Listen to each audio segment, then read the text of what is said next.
बच्चों, आज मैं आपको व्याकरण का तीसरा टॉपिक वाक्य पढ़ाऊंगी। इसके पूर्व के वीडियो में मैंने आपको पदबंध पढ़ाया था, शब्द और पदबंध के प्रकार। उसके बाद मैंने आपको अलंकार पढ़ाया है, उसके 3 वीडियो हैं दूसरे टॉपिक के रूप में। अब इसके बाद जो मैं तीसरा टॉपिक उठा रही हूँ आपको पढ़ाने के लिए, वो है वाक्य। अब आपको एक चीज़, रचना के आधार पर वाक्य रूपांतरण पढ़ाने से पहले मैं आपको सबसे पहले वाक्य क्या है ये समझा दूं। तो बच्चों, जब मैंने आपको शब्द और पद समझाया था पदबंध के लिए, तब मैंने वाक्य की भी चर्चा आपसे की थी। संभवतः आप लोग उस वीडियो को देखे होंगे तो आपको वाक्य के बारे में जानकारी होगी। फिर भी साधारण शब्दों में आपसे कह दूं कि देखा जाए तो मनुष्य एक सामाजिक प्राणी होता है, समाज में रहता है और समाज में रहने के लिए उसे अपने मन के भावों और विचारों को सबके सामने प्रकट करना पड़ता है, दूसरे के विचारों को सुनना पड़ता है, जो वास्तव में कहा जाए तो मौखिक भाषा के रूप में हमारे सामने होती है। यानी वो अपने भावों और विचारों को व्यक्त करने के लिए भाषा का सहारा लेता है। भाषा उसके मुंह से शब्दों के रूप में, वाक्यों के रूप में प्रकट होती है। उसके हृदय में जो भाव आते हैं उन्हें वह वाक्यों के रूप में प्रकट करता है। यानी कि जो कुछ हम बोलते हैं उसे किस रूप में बोलते हैं? वाक्य के रूप में। तो इस तरह से देखा जाए तो वाक्य की परिभाषा होती है मनुष्य के विचारों को व्यक्त करने वाला वह शब्द समूह जो व्याकरण के नियमों में बंधा हो और पूर्ण आशय प्रकट करता हो। व्याकरण के नियमों में बंधा हो का तात्पर्य हुआ कि व्यवस्थित हो। जहाँ संज्ञा पद आना चाहिए वहाँ संज्ञा पद हो, जहाँ क्रियापद की आवश्यकता है वहाँ क्रियापद हो, जहाँ कर्म की आवश्यकता है वहाँ कर्म हो। यानी कि कोई भी शब्द यदि व्यवस्थित ढंग से परसर्ग चिन्हों के माध्यम से, व्याकरणिक नियमों के माध्यम से जुड़कर भावों को प्रकट करते हैं तो वे वाक्य कहलाते हैं। तब हम उन्हें वाक्य कहते हैं। यानी कि मेरे द्वारा बोला हुआ वाक्य आपको अगर समझ में आ रहा है तो इसके मतलब भाव की अभिव्यक्ति हो रही है। इसलिए कहा जाएगा कि ये बोलने का जो तरीका है वह व्यवस्थित शब्द समूह द्वारा भावों को प्रकट किया जा रहा है। तो ये व्यवस्थित या व्याकरणिक नियमों से जुड़े हुए शब्द समूह जो होते हैं वही भावों को व्यक्त कर सकते हैं। अगर किसी वाक्य में हमने कुछ शब्दों को दाएं बाएं लिखकर किसी भी तरह से रख दिया तो क्या वह वाक्य बनेगा? संभवतः आपका उत्तर होगा कि नहीं। क्यों नहीं बनेगा? क्योंकि वह भावों को अभिव्यक्त करने में सक्षम नहीं है। वो पूर्णतः अपने भावों को व्यक्त नहीं कर सकता। तो इस तरह से देखा जाए तो वाक्य क्या है? वह शब्द समूह है जो व्याकरणिक नियमों में बंधकर आशय या भाव प्रकट करता है, उसे हम वाक्य कहते हैं। जैसे राम पार्क में खेलता है, मैं घर जाकर खाना खाऊंगा, श्याम खाना खाता है, पवन बाजार गया है, वगैरह वगैरह बहुत सारे वाक्य हो सकते हैं, कुछ भी आप सुन सकते हैं, समझ सकते हैं। तो इस तरह से इस शब्द समूह में पूरे तरह से भावों की अभिव्यक्ति हो रही है। तो इस तरह देखा जाए तो मैंने आपको वाक्य की परिभाषा समझाई। अब बारी आती है वाक्य के अंगों को समझाना। तो वाक्य के दो अंग होते हैं, एक को कहते हैं उद्देश्य और दूसरे को कहते हैं विधेय। आपने अंग्रेजी में पढ़ा होगा सब्जेक्ट एंड प्रेडिकेट। उद्देश्य और विधेय किसी भी सेंटेंस को बोला जाता है, किसी भी वाक्य को बोला जाता है, तो उसमें वाक्य के दोनों अंग होते हैं, उद्देश्य और विधेय। अब प्रश्न उठता है कि उद्देश्य क्या है? तो उद्देश्य वाक्य का वह अंग है जिसके विषय में कुछ कहा जाए। उद्देश्य वाक्य का वह अंग है जिसके विषय में कुछ कहा जाए, तो उसे हम उद्देश्य कहते हैं। अगर हम कहते हैं मोहन पढ़ता है, तो मोहन उद्देश्य है। राम सो रहा है,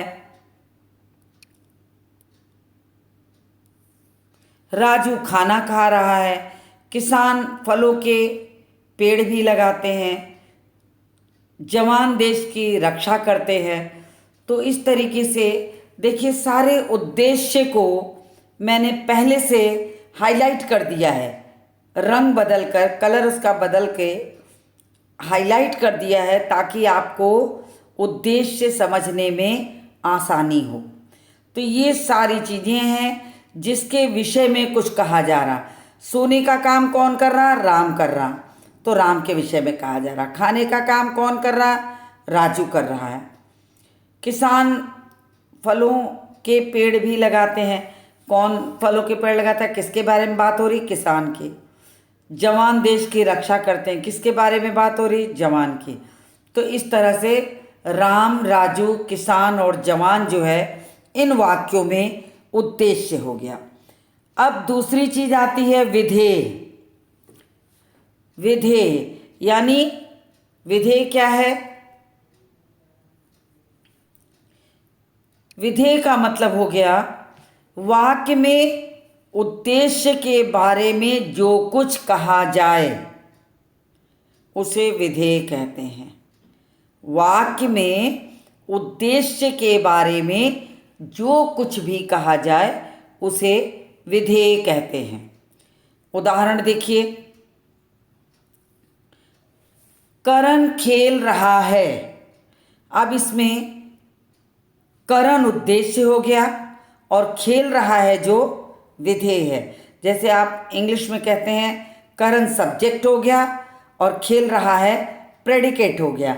उसी तरह वाक्य में कहा जाएगा करण उद्देश्य है और खेल रहा है विधेय है।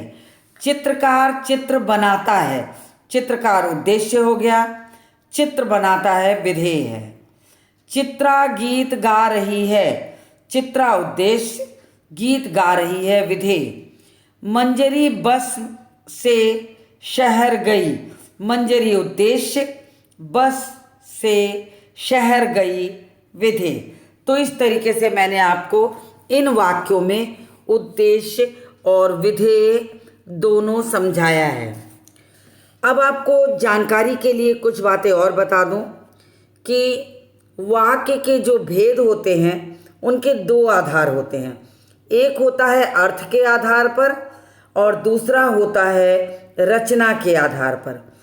अब जो नया पाठ्यक्रम आया है, उस पाठ्यक्रम के हिसाब से अर्थ के आधार पर वाक्य भेद कक्षा 9 के विद्यार्थियों के लिए कर दिया गया है। तो यानी ये कोर्स जो है, ये पाठ्यक्रम जो है, कक्षा 9 के विद्यार्थी पढ़ेंगे और आप उसी वाक्य भेद का जो दूसरा भाग है, रचना के आधार पर वाक्य भेद, उसे आप कक्षा 10 के विद्यार्थियों के लिए पाठ्यक्रम में जोड़ा गया, उसे आप पढ़ेंगे। यानी आप कक्षा 10 के विद्यार्थी हैं, इसलिए उसे आप पढ़ेंगे। तो आपके पाठ्यक्रम में सिर्फ रचना के आधार पर वाक्य भेद है। तो आप अच्छी तरह से ध्यान दीजिएगा। मैंने आपको पहले समझा दिया है कि अगर हम वाक्य भेद करते हैं तो उसके दो आधार होते हैं। उसके दो आधार होते हैं। पहला होता है अर्थ के आधार पर और दूसरा है रचना के आधार पर। ये जो कोर्स है अर्थ के आधार पर, ये कक्षा 9th के लिए है। ये पाठ्यक्रम जो है कक्षा 9th के लिए है, तो इसे आपको नहीं पढ़ना। आपको उसके वाक्य भेद का जो दूसरा है अंश, दूसरा भेद है, मात्र उतना ही आपको पढ़ना है। तो मैं आपको ले चलती हूँ रचना के आधार पर वाक्य भेद पर। देखिए, आपको मैं बता दूं, रचना के आधार पर वाक्य भेद जो होते हैं उसके 3 प्रकार हैं। रचना के आधार पर कह दीजिए या बनावट के आधार पे कहिए, तो वाक्य 3 प्रकार के होते हैं। वाक्यों के 3 भेद हैं। पहला है सरल वाक्य, दूसरा है संयुक्त वाक्य और तीसरा है मिश्र वाक्य। अब आपको पूछा जा सकता है प्रश्न के रूप में कि रचना के आधार पर कितने प्रकार के वाक्य होते हैं, तो आपका उत्तर होना चाहिए कि रचना के आधार पर 3 प्रकार के वाक्य होते हैं। पहला होता है सरल वाक्य, दूसरा होता है संयुक्त वाक्य और तीसरा होता है मिश्र वाक्य। अब मैंने आपको ये 3 चीज़ें बता दी। अब मैं एक एक प्रकार के वाक्यों के बारे में आपको बताऊंगी, तब आपको उसके आगे के अंश को पढ़ाऊंगी। तो मैं आपको ले चलती हूँ सबसे पहले सबसे सरल, सबसे आसानी से समझ में आ जाने वाला वाक्य का भेद, सरल वाक्य। जैसा कि नाम से ही सरल है ये।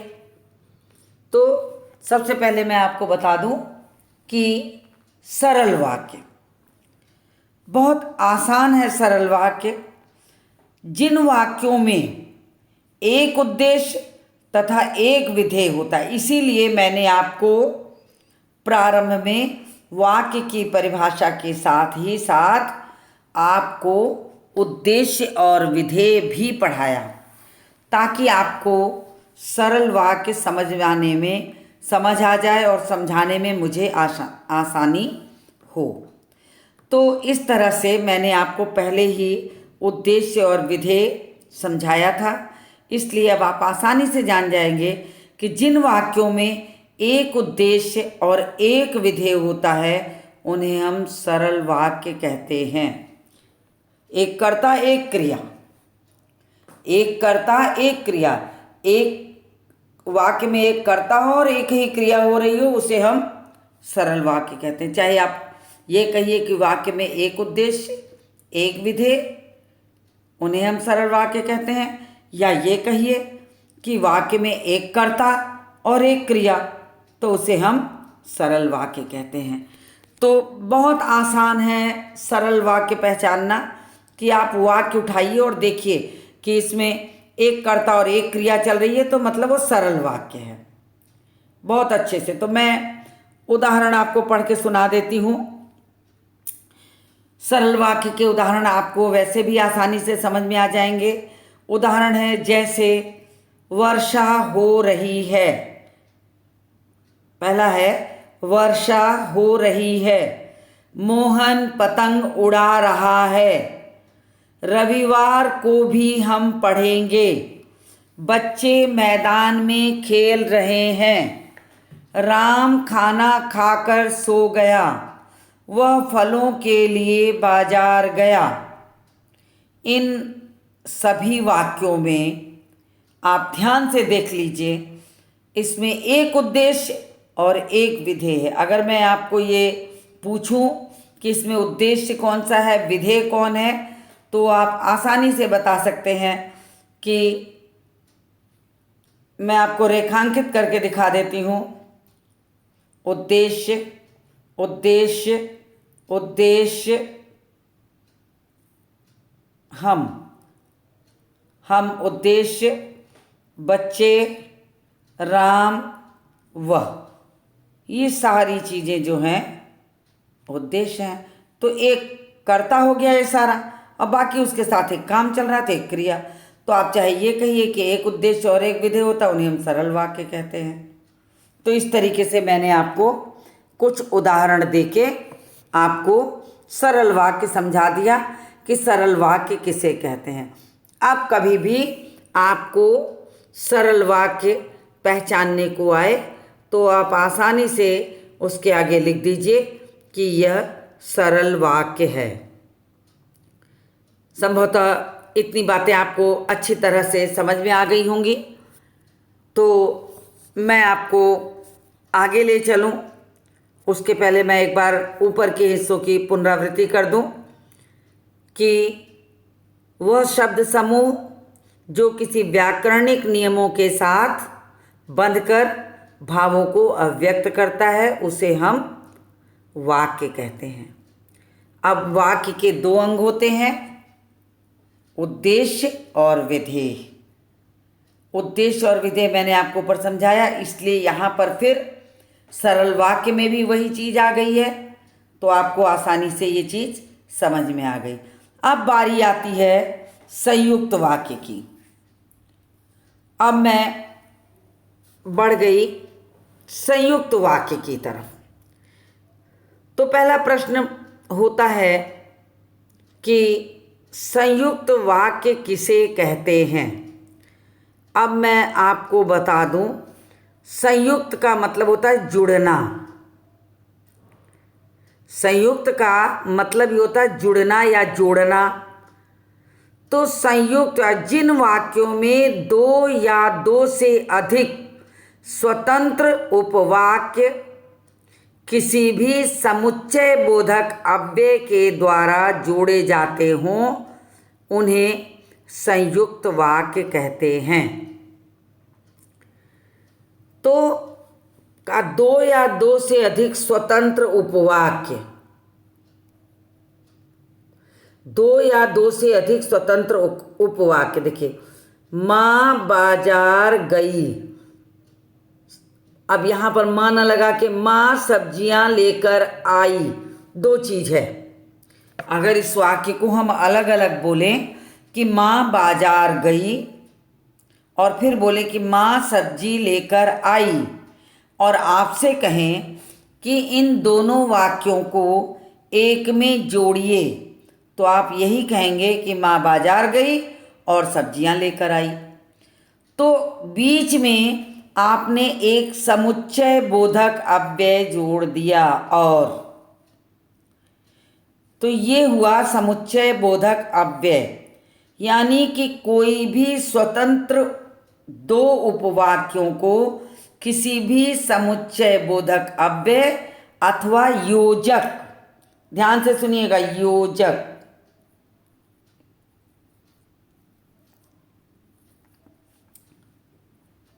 अथवा किसी योजक, योजक भी कहते हैं समुच्चय बोधक को, किसी योजक द्वारा जोड़े जाते हों तो उसे संयुक्त वाक्य कहते हैं। ध्यान दीजिएगा, मैंने आपको अभी सिर्फ पहचान बताई है कि दो या दो से अधिक स्वतंत्र वाक्य, दो या दो से अधिक स्वतंत्र उपवाक्य हों और किसी न किसी समुच्चय बोधक अव्यय से जुड़े हों, तो वे क्या हो जाएंगे, संयुक्त वाक्य हो जाएंगे। अब देखिए आगे उदाहरण दिया है, आगे उदाहरण दिया है, आप खाना खाएं और आराम करें।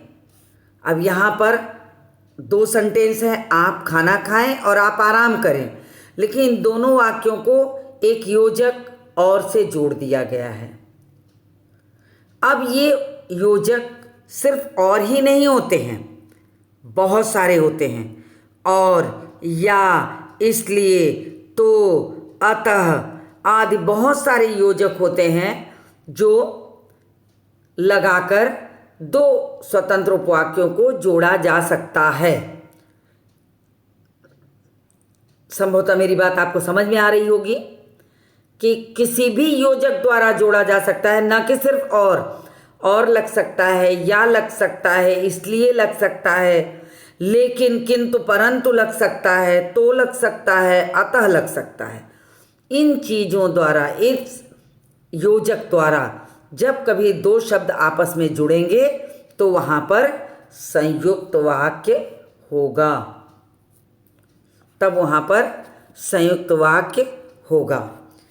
संभवतः इतनी बात आपको समझ में आई होगी। तो मैं थोड़ा आगे बढ़ती हूँ। अब देखिए, संयुक्त वाक्य की पहचान। संयुक्त वाक्य की पहचान मैं आपको बता दूं, जहाँ कहीं भी दो उपवाक्यों के बीच में समानाधिकरण संबंध होता हो या समानाधिकरण अव्यय से जोड़ा गया हो तो उसे भी संयुक्त वाक्य कहते हैं। फिर संयुक्त वाक्य में दो या अधिक मुख्य और स्वतंत्र उपवाक्य होते हैं। संयुक्त वाक्य में दो या दो से अधिक मुख्य और स्वतंत्र उपवाक्य होते हैं। फिर कहा है कि उपवाक्य होते हुए भी उनमें पूर्ण अर्थ का बोध होता है।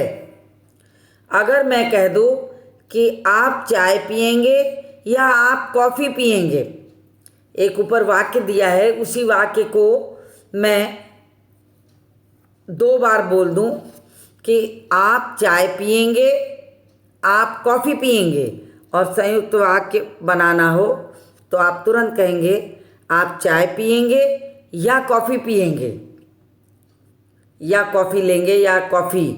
तो ये कॉफ़ी, खाली कॉफ़ी पे छोड़ देना भी वाक्य पूर्ण हो रहा है, इसके साथ अंडरस्टूड है, अपने आप आपको समझ में आना चाहिए कि आप चाय पिएंगे या आप कॉफ़ी पिएंगे, या आप कॉफ़ी पिएंगे। लेकिन वाक्य चूँकि समझ में आ रहा है तो इसलिए यहीं पर कॉफ़ी के आगे छोड़ दिया गया है, लेकिन वाक्य समझ में आ रहा है कि आप चाय पिएंगे या आप कॉफ़ी पिएंगे, तो इसलिए वहाँ पर या लगाकर दोनों वाक्यों को जोड़ दिया है कि आप चाय पिएंगे या कॉफ़ी।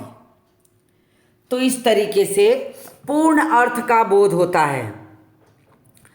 फिर है मुख्य उपवाक्य अपने पूर्ण अर्थ की अभिव्यक्ति के लिए किसी दूसरे उपवाक्य पर आश्रित नहीं रहते। कहने का तात्पर्य है कि संयुक्त वाक्य में दोनों उपवाक्य अपने में पूर्ण अर्थ देते हैं, अपने में पूर्ण अर्थ देते हैं। अब राम बीमार है, राम स्कूल नहीं आया, हम इसलिए ना भी लगाएं, तो यही दो सेंटेंस यहाँ बनेंगे कि राम बीमार है, राम स्कूल नहीं आया। अब मैंने कहा आपसे कि ये दो वाक्य अलग अलग लिखे हैं, आप इनको संयुक्त वाक्य में परिवर्तित करें। और आपको मैंने बता दिया है पहले ही कि संयुक्त वाक्य किन किन योजकों द्वारा जोड़े जाते हैं, और, या, इसलिए, लेकिन, किंतु, परंतु, इतनी चीज़ों से जुड़ते हैं। तो जो सुटेबल, उचित योजक हो वही वाक्य में जोड़ना चाहिए। राम बीमार है इसलिए स्कूल नहीं आया, तो यहाँ पर दोनों वाक्य के लिए योजक इसलिए को लगाया गया, भावाभिव्यक्ति इसलिए के माध्यम से हो रही, जो यहाँ पर योजक का कार्य कर रहा है।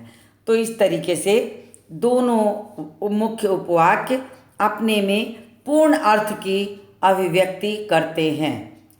विद्यार्थी परिश्रमी होता है तो अवश्य सफल होता है। समानाधिकरण योजक और व्याधिकरण होता है। योजक एक समानाधिकरण होता है, एक व्याधिकरण, और या अथवा समानाधिकरण में आता है, लेकिन किंतु परंतु व्याधिकरण में आता है। तो इस तरीके से हैं दोनों ही योजक, और दोनों को लगाकर आप संयुक्त वाक्य जोड़ सकते हैं। तो यहाँ पर संयुक्त वाक्य की पहचान के लिए ये 4 बिंदु मैंने लिख दिए हैं, जो आपको याद रहेगा, तभी आप अच्छे से जोड़ पाएंगे। और मैंने आपको समझा दिया है कि कैसे किन किन योजकों के माध्यम से जोड़े जाते हैं।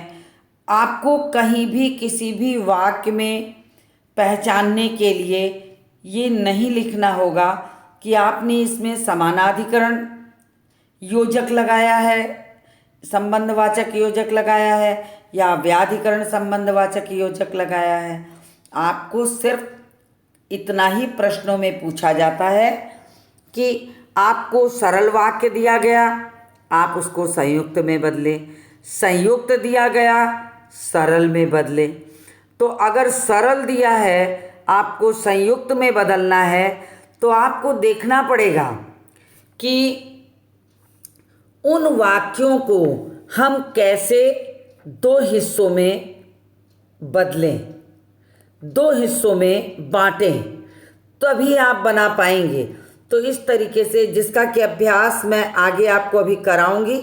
अभी मैं आपको सिर्फ सरल वाक्य किसे कहते हैं, संयुक्त वाक्य किसे कहते हैं, सरल वाक्य को कैसे पहचाना जाएगा, संयुक्त वाक्य को कैसे पहचाना जाएगा, अभी मैं आपको सिर्फ इतना ही बता रही हूँ। आगे बढ़ूंगी जैसे जैसे, जब मिश्र वाक्य भी आपको पढ़ा लूँगी, तो मैं आपको वाक्य परिवर्तन करना सिखाऊंगी। वाक्य परिवर्तन करने का मतलब कि आपको सरल से संयुक्त में, संयुक्त से मिश्र में, मिश्र को वापस सरल में, या सरल को मिश्र में, आपस में एक दूसरे में इसका रूपांतरण करने को दिया जाता है, जिसको कि आप जितना अभ्यास करेंगे तभी वो सारी चीज़ें आपको स्पष्ट रूप से समझ में आएगी। तो इस तरह से देखा जाए तो मैं आपको थोड़ा सा और बता दूं कि वाक्य रचना के आधार पर वाक्य भेद आपके पाठ्यक्रम में है। आप कभी किसी किताब में, किसी पुस्तक में अगर आप अर्थ के आधार पर वाक्य भेद देख लीजिएगा, तो ये जान जाइएगा कि वो आपके 9th के पाठ्यक्रम में इस साल डाल दिया गया है। इस वर्ष उसको पाठ्यक्रम में जोड़ा गया, और आपके पाठ्यक्रम में रचना के आधार पर वाक्य रूपांतरण है। वाक्य रूपांतरण का मतलब ही होता है कि सरल से संयुक्त, संयुक्त से मिश्र, मिश्र से संयुक्त, फिर संयुक्त से सरल, यानी आपस में इंटरचेंज आपको एक दूसरे में करना होगा, और वो सारी चीज़ें अभ्यास द्वारा आएंगी।